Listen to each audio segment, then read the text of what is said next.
इस कुलवृक्ष का जो विज़न है बहुत बेहतरीन विज़न है, जिससे पारसी कम्युनिटी को तो बहुत बहुत मदद होगी।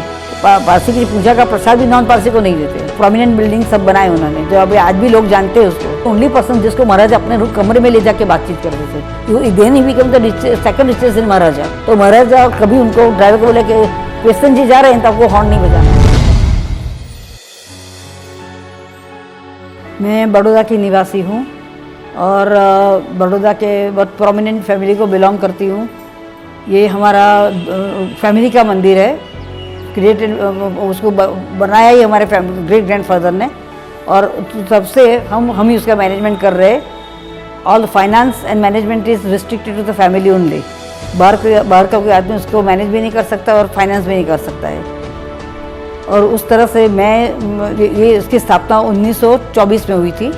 आई am the 4th generation to administer this trust. Is a public charitable trust. Public charitable trust का कानून 1951 में आया, उसी वक्त से उसको रजिस्टर किया गया है और उसके रूल्स मुताबिक हम इसको मैनेजमेंट करते हैं। उसका हमारी धार्मिक संस्था है, ये हमारा मंदिर है और यहाँ हम बीइंग अग्नि पूजक है। यहाँ एक कुंड में, जैसे भगवान की कमरा अलग होता है, वो कमरे के अंदर कुंड है, कुंड के अंदर अग्नि रखा हुआ है। तो जब से स्थापित होती है अग्नि, तब से वो उसको अग्नि प्रचलित ही रखते हैं, उसको बुझने नहीं देते हैं। इसके लिए हम प्रिस्ट रखते हैं और 5 चौघड़ियाँ, 5 दिन के 5 सेक्शंस, उसमें उसकी स्पेशल पूजा की जाती है अग्नि की। और वो जो महाराज यहाँ रखे जाते हैं, वो महाराज 5 चौघड़िए में उसकी पूजा करते हैं। जो जितना हिस्ट्री मैं जानती हूँ उस हिसाब से संजान बंदर पहले आए। जो ग्रुप ईरान से यहाँ आया, वो नाव में आया और वहाँ से अग्नि लेके आया, और उन लोगों को अग्नि को प्रोटेक्ट करने के लिए वो यहाँ आए, क्योंकि वहाँ कन्वर्जन का फोर्स था। इसलिए वो just to protect their own religion they decided to go away from Iran. वहाँ से क्या एक बड़ा ब्रांच गया नौसारी, तो वहाँ उन्होंने वो मल्हाराव, खंडेराव या मल्हाराव राजा उस वक्त थे, उन्होंने बहुत बड़ा आश्रय दिया। वहाँ अग्नि संभालने के लिए आश्रय दिया। फिर उन्होंने वो पारसी पलटून करके एक मिलिट्री जैसा फोर्स खड़ा किया पारसियों का, तो उन्होंने बहुत मदद की। महाराजा ने बहुत मदद की उस धर्मों को प्रोटेक्ट करने के लिए, सबको सेटल करने के लिए, उनको जो सोसाइटी है उस राह में लाने के लिए, कैसे मिक्स हो सकते हैं। तो जब हमें रहना ही यहाँ था तो हमने भी उसमें अपनाना शुरू कर दिया। उनका नाम फराम जी कॉन्ट्रैक्टर था, उनके फादर का नाम कावस जी कॉन्ट्रैक्टर था। He belong to the nearby village, big village call Kalol. फिर वहाँ से वो गांव से वो बाहर आने लगे। वो तो कलोल में ही रहे, लेकिन उनका son Framji, that is my great grandfather, तो उस स्टेशन के पीछे की जगह उन्होंने लेना शुरू कर दिया और वहाँ एक बड़ा बंगलो बना दिया, जहाँ उन्होंने रहना स्टार्ट किया। पूरा हमारा फैमिली वहीं रहता थे, तिल द फादर काका सब अलग हुए, तब तक सब लोग वहीं पर जॉइंट फैमिली रहते थे। तो उस तरह से उनको कॉन्ट्रैक्ट मिलने लगे। फिर महाराजा ने ये तय किया कि भाई ये बड़ौदा कॉलेज बनाना है। उन दोस्त डे उसको नॉन एज बड़ौदा कॉलेज, क्योंकि और कॉलेज बिल्डिंग था ही नहीं।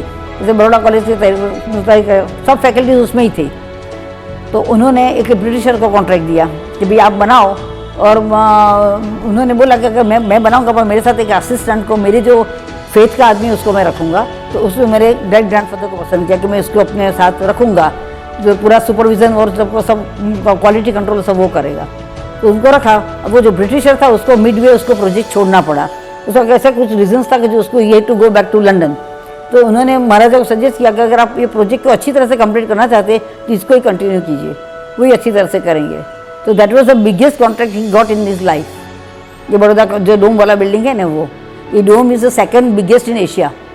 फिर वो मेरे ग्रैंडफादर को उसके बाद बहुत से कॉन्ट्रैक्ट मिलने लगे, अब तो बॉम्बे मिलने लगे। फिर वो अपना बिजनेस एक्सपांड करते गए।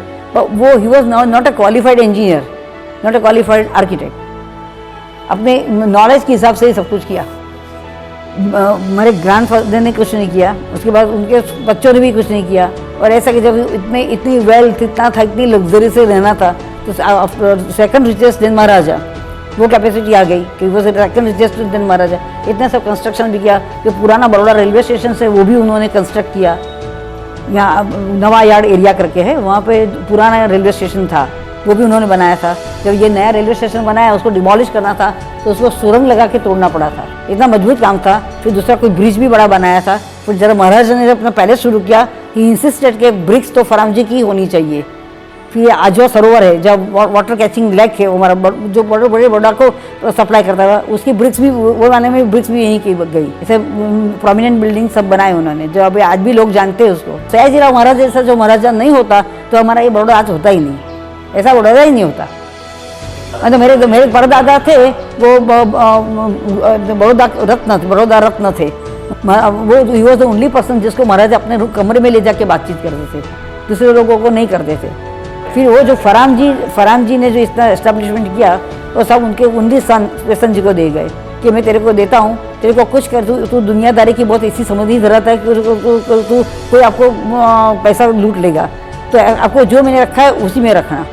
तो उस वक्त 3% कन्वर्जन लोन थी ब्रिटिश गवर्नमेंट की, 3% इंटरेस्ट देते थे, उसमें पैसा रखा था।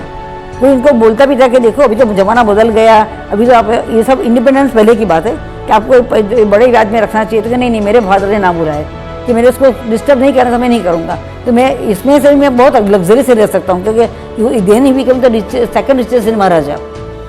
तो वो जो रेलवे का टनल है उसकी उस तरफ की सब ऑलमोस्ट प्रॉपर्टी सब हमारी थी उस वक्त। आगे अब तो बहुत डेवलप हो गया, पर जब तक हम रहते वहाँ की प्रॉपर्टी उन्होंने ली थी। तो महाराजा, मेरे ग्रैंडफादर को शाम को वॉक लेने की आदत थी सड़क पर। उस तो ट्रैफिक भी नहीं था, कुछ नहीं था, तो वो सड़क के बीचों बीच चलने की आदत थी उनकी। तो महाराजा भी वॉक लेने आते थे, तो महाराजा कभी उनको ड्राइवर को बोले कि पेशन जी जा रहे हैं तो आपको हॉर्न नहीं बजाना है, वो खुद उतर जाते थे और उनके साथ वॉक लेते थे। वॉक करके रेस्ट कोर्स पे एक स्टैंड था बैठने का, वहाँ उनके साथ जाके बैठते थे। वहाँ उनका कि आपको हॉर्न नहीं बजाना। तो जहाँ से पसार था कि किसका है, ये फराम जी का, किसका फराम जी का। इसमें से फराम जी बहुत कमाए, बहुत अच्छा उनका हुआ कोई। तो उन्हें अपने सन को बोला कि देखो मैं बहुत पूरा हमारा एस्टैब्लिशमेंट यहीं से शुरू हुआ है, तो यहाँ आप एक मंदिर, जो आप बोलते कि by way of gratitude to the God almighty, एक मंदिर, एक अग्यारी बनाना। तो उसी तरह से उन्होंने ही एक्सपायर्ड ऑन 1922 फराम जी।